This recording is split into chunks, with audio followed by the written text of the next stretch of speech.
عزتمنو ته د خپلې ورېرې سره یعنې د ورور لور سره ته غلط کار کړی دی چې عزتمنو دغه جینۍ اخره کې خپلې مور ته ویلي دي. مور هېڅکله داسې خبره نه منله. مور بیا لګېدلې ده چې دغه کامره کې ورته کیمره لګولې ده چې څه ټایم کې دغه جینۍ پسې تره راغلی دی د شپې ناوخته او دغه جینۍ چې پاسوله نو کیمرې عزتمنو ټول حقیقت اوجد کړی دی. راځئ مینهوالو هغه ویډیو تاسو سره موږ په اخره کې شیر کوو.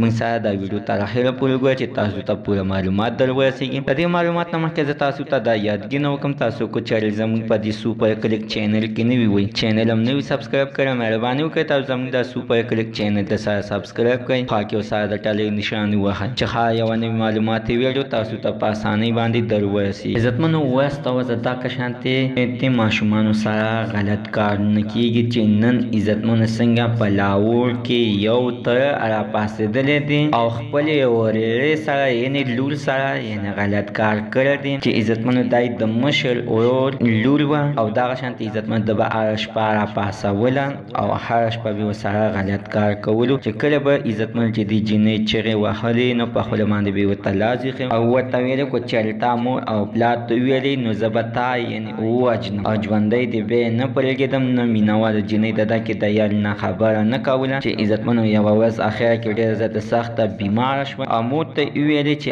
مور ما سره خپل تره دغه شانتې ناروا کارونه کوي. خو مینهواله تره ورسره د دې نه مخکې 2 میاشتې څه د پاسه 2 میاشتې دغه شانتې ناروا کارونه کول. نو دې جینۍ د خپلې یارې نه غږ نه کول چې اخره کې بیماره شوه. نو مور ته ټول حقیقت بیان کو او مور هم سمدستي نږدې تانل ته لاړله او د خپل ریور خلافې راپور جمع کړو او اواز یې اوچت کړو. وویل چې زه انصاف غواړم زما ماشومې لور سره ظلم او زیاتی شوی دی. مینهواله زموږ د دې ویډیو مقصد همدا ده چې په خپلو تورونو باندې هېڅکله باور مه کوئ. داسې بې ضمیره تورونه خو هم شته چې د خپل د لور په ځای ماشومې سره زنا کوي. مینهوال زموږ د سره تر نن ورځې معلومات د دې ځای پورې د نوي معلومات لپاره د سره زموږ د سوپر کلیک چینل د سره سبسکرایب کوئ. خوا کې سره د ټلۍ نشان ووهئ چې هر یوه نوي معلوماتي ویډیو تاسو ته په اسانۍ باندې در ورسېږي.